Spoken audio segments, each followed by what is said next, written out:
Today I'm taking you inside a restored shotgun house in the historic Happy Hill community of Winston-Salem, North Carolina. With Abrea Armstrong as our guide, we tour this meaningful space and take in the original items that help bring its story to life. Just outside, we also explore the garden area, which historically played an important role in helping sustain families within the community. Visits like this remind us that history is not only found in textbooks, but also in the homes, objects, and spaces that shaped everyday life. Come along as we honor the legacy of Happy Hill through this beautifully restored piece of history. So we're here. Welcome to the Shotgun House Legacy Site at 716 Humphrey Street. You are looking at a 120-year-old restored shotgun house. So when those people who were buying those original parcels of land when the plantation became Happy Hill, these are the houses that they were literally living in.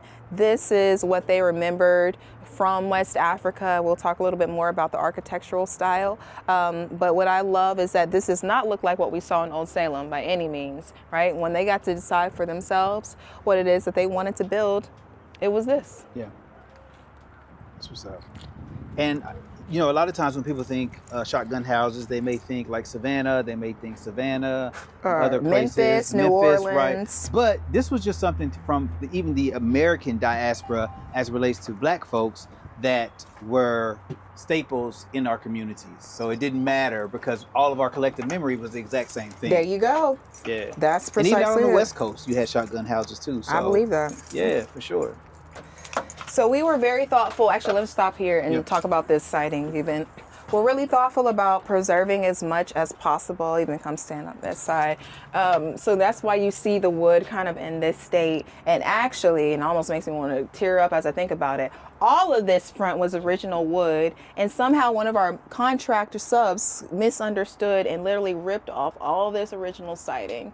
And yeah, so that's why you see new siding here. Oh yeah, we were heartbroken about that, but we're very grateful that we still leave. So have this side, and you can see the texture of the boards. So y'all stopped him before he got the rest of it. That part, okay. Yes, I should have stopped him sooner, but I had no idea that's what he was doing. So, but now because it's museum, ooh, and I see a wasp nest starting to form. It's that time of the year. Oh my goodness! It's a house. This is there, and there's another one right there. I know. Oh my goodness. So we've already installed speakers, which very much work in terms of making sure we can really curate the space and interpret the space the way that we want it to. Also want to call out before we go across the street that this house is unrestored, and this house looks way better than this one did. Really? Before it was restored. Absolutely. And what year was this home built? It's 120 years old. It was 120 years old last year. So 05? Okay. Right? Yeah. 1905? That's what's up. So welcome. This door literally just came this week. We had to special order our doors again to meet period standards. Yep. So these plants are not usually here.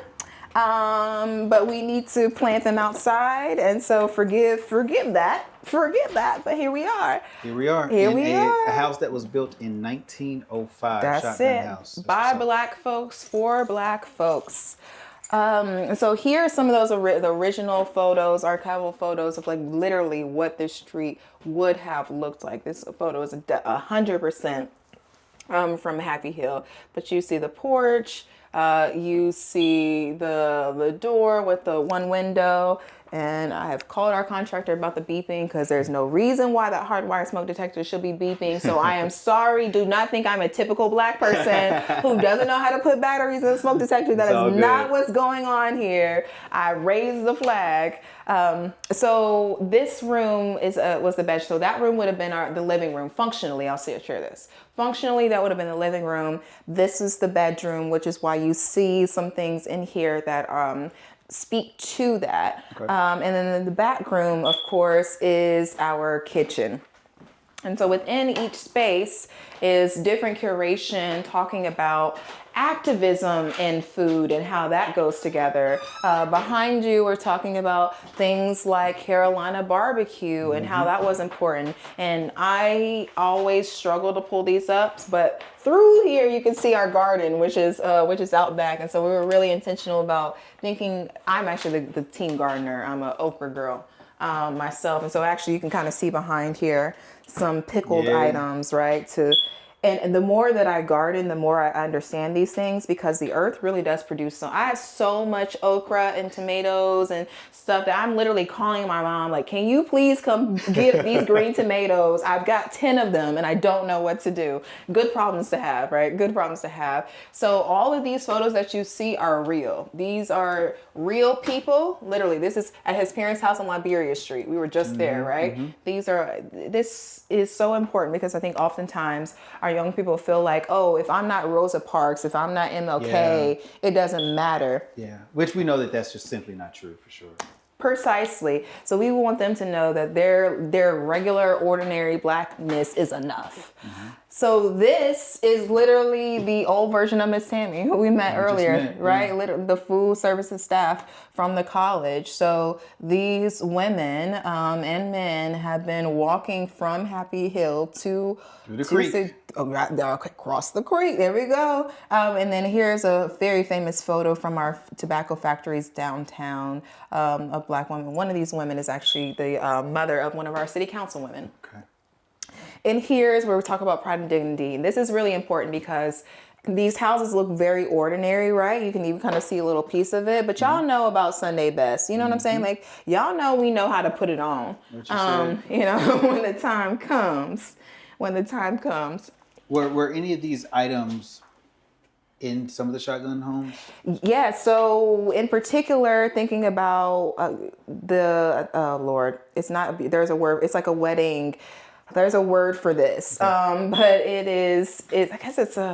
guess it's just a chest, but this was given as, for example, whenever somebody got married, the family would fill this up with gifts, and this would be like their starter package for a home. So stuff like this, along with, for example, this writing desk that is here in this corner, as well as this rocking chair. This rocking chair is 100 years old. Oh, wow. This actually literally came from this house. Okay, so it was already here. It was not already here. Oh. That's what I'm saying. We had to call people and say, hey, we are looking for artifacts from shotgun homes of a certain era, and people showed up. And so I literally remember sitting, I was standing by this window, and I'm watching them bringing in the chair.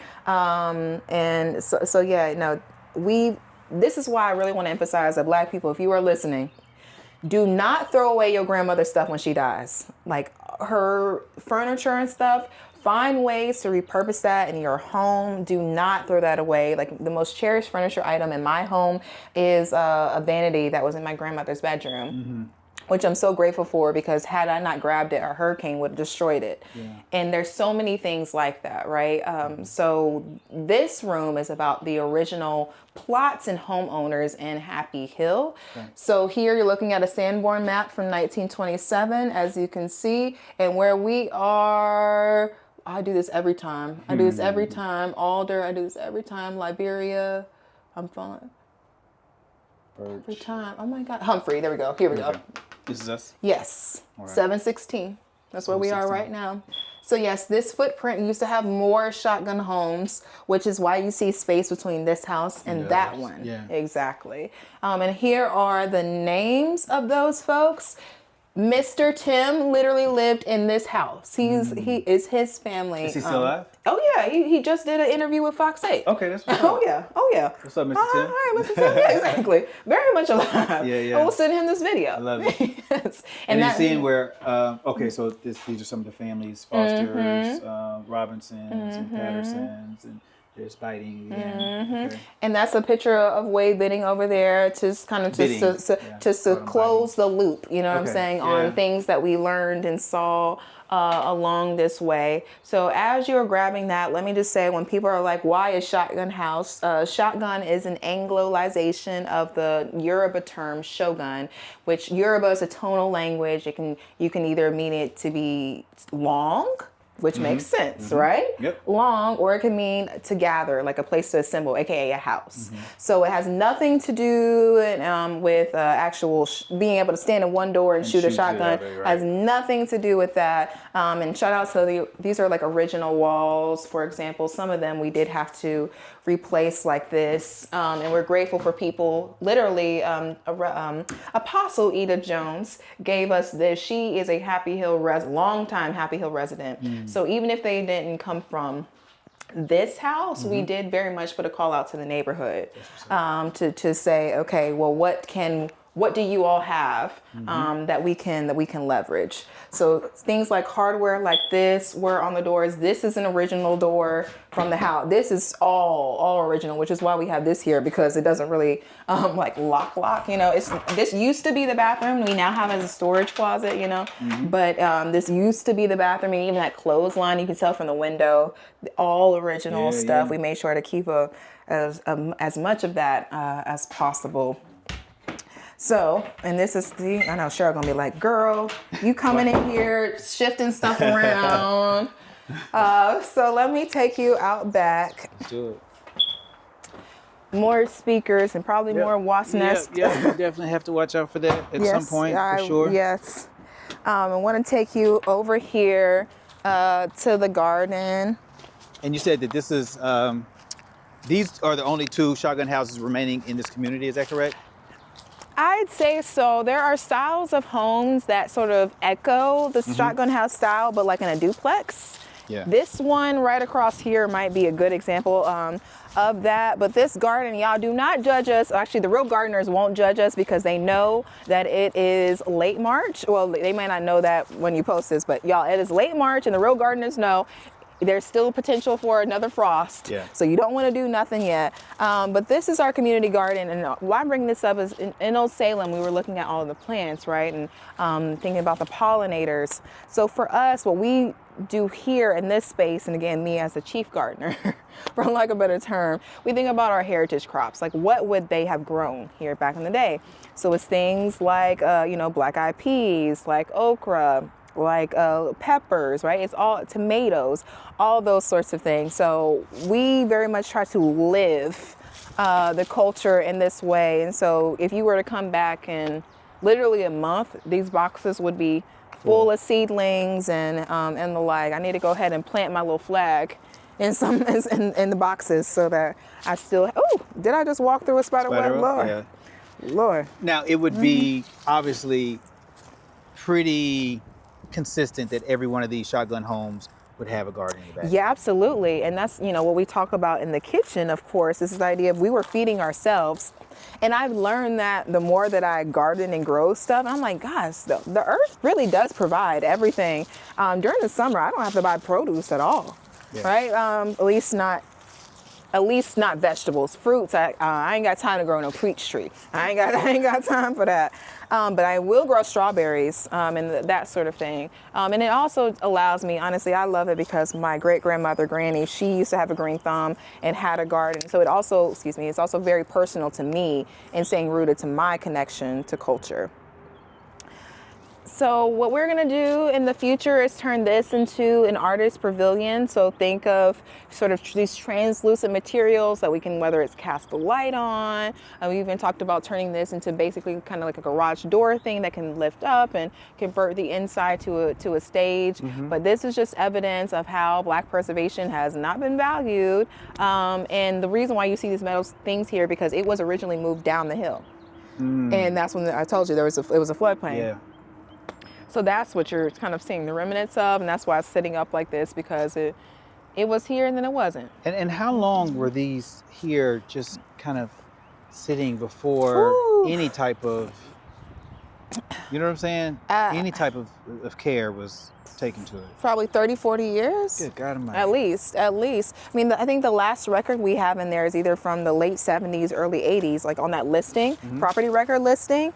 And when we got here, like the plumbing, when they dug down, they found a connection, but they had to clean it out. And they're like, we don't know how long this has been here, So we do know that obviously people did live here in the 19th century, clearly. But yet, like I said, it's at minimum 35 years. At absolute minimum 35 years, but probably more like 45 years. Okay. And within that 45 years, and I'm taking you over here so you can kind of see this view. Yeah. Within that 45 years, 15 years of that, our founder, Cheryl Harry, discovered the need to preserve the shotgun house and have been trying to raise funds to preserve it for that long. And then I came on as ED in December of 23. And in about a year and a half, actually less, between December 23 or December 22, right? No, December 23, yeah. December 23 and February of 2025, I was able to finish fundraising and get the house restored. Okay. So this idea of multi-generational effort is really important. Why I brought you over here, because I'm sure you like this. This girl about to throw me into the woods. I'm not, I promise. I would have done that back in Salem. That. Don't worry. Yeah, I would have made it more convenient for me. Or the train. I know if it was a time train that was coming through and you were going to push me out there. I'll send you to Mexico. Here you go. Yeah. And that is exactly who owns these tracks. So across the way, as you can see over there, all that stuff, Winston-Salem State. What was now called the Anderson Center, which is I feel like it's through these trees here, was the high school for this neighborhood. Okay. For a long time. And then through urban renewal, US 52 was built, splitting and cutting off Happy Hill from its black neighbors. So for those who aren't watching, everything on the other side of 52 in Winston-Salem, for the most part, you can assume is black. Just know that. No matter whether you're on the north side of town, the south side of town, the middle of town, just assume it's black. And of course, the presence of a HBCU confirms that, right? So it was cut off from neighborhoods like Columbia Heights, which are behind you, which was another working black professional neighborhood full of doctors, lawyers, teachers working in that space. Cut it off from Anderson High School. And then the same is true with the railroad tracks. And so to this day, what that looks like is these parcels that we're standing on are owned, part of it is owned by Norfolk Southern. The other portion by the city of Winston-Salem. These were actually on the affordable housing list, meaning like developers could bid on this to have people live on this parcel. And I'm like, who wants to live between the railroad tracks, a Duke Power substation, right? Like, why are we doing this to our people? And so what we have done as Tricultural Arts is we are currently under contract with the city of Winston-Salem to procure this parcel here to use as a parking lot for the shotgun house. Okay, good. Exactly, because right now, if a school bus came, I'm just blocking the street, right? I'm blocking the street, and I don't want to be that neighbor. So to be a community gathering space, parking lot, there'll be restrooms, solar power. I want people to have cookouts, picnics, spades tournaments, fish fries, right? All of the blackety black things there. And what's great about this space is that it's so connected to everything. You can see downtown Winston-Salem there. You can even see it a little better from the house side. You've obviously got the highway here, Winston-Salem State there. School of the Arts is just on the border. When we turn left by the gas station, School of the Arts is exactly what's on the right, you know? So the idea of we're in this nexus of activity, and we also recognize that gentrification, for lack of a better term, is also a thing. So we really want to make sure that we are putting our stake in the ground and owning things. And so I'm grateful that I'm really like a landowner. So our land goes all the way to basically that light pole. That light pole there with the white thing on it wraps all the way around back here. And in that space and around to the other side of the house where you're looking at the top of the porta potty. Y'all don't judge us. It was really windy here a few days ago. It's not supposed to be down. At all. And that's where we're putting the bathroom. But in all of that space behind this is where we're going to be putting a 12 to 15,000 square foot museum, which will have gallery space, exhibit space, 120-seat auditorium, a viewing tower, which will reconnect the sight line between those neighborhoods that I just mentioned. It'll also be the home for the Safe Bus. So for those who don't know, the first ever and largest Black-owned transportation company was founded here in Winston-Salem called the Safe Bus, which was intended to transport pretty much Black residents from neighborhoods like Happy Hill, like Reynoldstown, who are on a more direct east off downtown, to factories downtown. And so we want to create an indoor space for that, because right now, as it speaks, that bus is sitting outside in the elements, getting sunned on, rained on, blown on, Snowed on. right? Snowed on, all that. And I always joke that if it had been a paper that RJ Reynolds had sneezed on, it would be in a glass case. This is true. Right? But because it's a black people something, and mind you, if it weren't for the Safe Bus, what we know now as the Winston-Salem Transit Authority would not exist. The Winston-Salem Transit Authority bought the Safe Bus company and consolidated and used that as their backbone to create what we now know as the Winston-Salem Transit Authority. So it really baffles me that the city of Winston-Salem, who still owns that bus, has not saved it and preserved it in the way that they would have if it were anything else. Yeah. And yes, this was on my list when I met with the mayor on Tuesday. I'm like, y'all really need to just go ahead and give that to us too. Yeah. You know, they titled this land in the house to us because the city also owned this. Okay. And I'm very grateful that they work with us on that just for $1. So for $1, we got all this, and of course I do all the work. And that's what we're talking about for this parcel too, is for $1. So what we're seeing here is the next and first new build phase on this site in over 100 years, right? This will be a bathroom because, as you all saw, there is not one, and this is required as part of our permanent certificate of occupancy. And so I'm really grateful that we'll have this done in the next sort of month or so, we'll say, and we'll be able to have the house back open, ideally every Saturday, and just being able to bring students here, learn about local Black history, to also be able to bring students here and get them introduced to the museum studies as a field. Because often when I go to the Black Museum Conference, we're always talking about how there aren't enough Black people in the space, and I always challenge us to say, well, who has an intern? Who has a mentee? Are we doing our part, right? To rid those problems. And so being in between that, as well as the local Black history curriculum that we built, I'm super excited about being able to engage with our young people and making sure that they understand what is possible in terms of change here. Because often I feel like our young people are so nihilistic and feeling like they're small, like, oh, it's not going to make a difference. But if they know about stories like Wade Bidding, right, who saw a problem in his community, went to the city, right, used the civic process, which I very much believe in, especially in terms of local municipalities, state level, different story. But being able to go to the city and advocating for something that was important to him, our young people need to know that they can do that exact same thing. Man, this is everything. This is soul food, right? And I consider whenever I go out to these places, which, you know, I've traveled a lot of places, doing this type of work in underrepresented communities, it's always good to hear the foresight that people have as it relates to how we, from a legacy standpoint and a preservation standpoint in the future, the ideas that we have. And so in closing, and this has been absolutely great. My pleasure. Yes. Truly. But in closing, for you and legacy and the work that you're doing here in Winston-Salem and elsewhere, what does the accumulation of all the things that we've talked about mean to you personally? Yeah, I'm from here, and if it were up to me, like if you had asked me, like, let's just say 3 years ago, oh, Bree, where would you be? I would have told you my ass would have been in Harlem, minding my business, making $150,000 doing communications. You know what I'm saying? Like, that's where, if it were up to me. But God said, no, I need you here now. And I have sort of looked at this because I'm not a nonprofit person. I'm not a museum professional.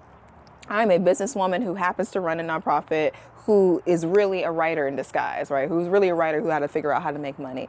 And so the way that I see this is like, in the way that the city has invested in me, this is my reinvestment back into the place that has given so much to me. And it's also a repositioning in a larger sense of, okay, if we can save Old Salem, we can save Happy Hill. You know, and there has to be more of that on a national level. It's not just Winston-Salem. It's why the Nina and Simone house is just getting finished, right? It's why the John Coltrane house isn't done, right?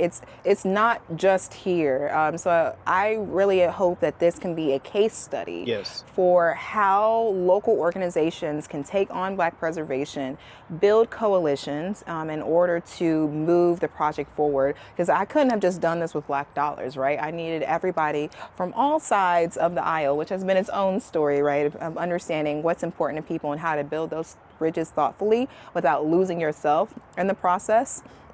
Because you do also have to kind of put your stake in the ground and say, no, I am not willing to lose a judgeship in this district in order to get X million dollars from the state. I'm not willing to do that. Yeah. And so I really am grateful that God knew and gave me all the right skills to succeed in this place. And I know that what I'm doing here will last so much longer than if I were just here. So I'm really grateful to take it to where I have. I'm really grateful to get this bathroom done and this parking lot done. And I have no doubt that this will be here for many generations to come. There you have it, y'all. Listen, we've been traversing Winston-Salem For real. for a couple of hours. Let me see. Yeah, 2 hours and 30-something minutes. And it's been great. Abrea is tired. She's ready to go lay it down. I got to head back to Charlotte. And get some meatloaf. And get some meatloaf. But this has been great. These cultural experiences, again, I learned just like you all do. So that's why I always call us collaborative learners, because I don't know all this stuff, which is why I go into these communities to learn and to understand. And so with that being said, I want you to subscribe to the channel. I want you to share within your network and consider becoming a member as well, because that does help with travel and lodging when I have to do all those types of things. And I'm going to leave in the description your social media information and also the website for the site, in which you can donate. Absolutely. As well. So that's a very important thing. Oh, Yes. she's about to say something. Go ahead. Yeah, we're trying to raise $250,000 by June 30th. We are also accepting pledges that as long as they are paid out by December 31st. And that will help us finish the bathroom, get the parking lot done, and repay off a $75,000 loan that we took out from the Winston Foundation to finish the house. So I thank you for helping us do that work. You heard what she said. Peace and blessings. Make sure to share.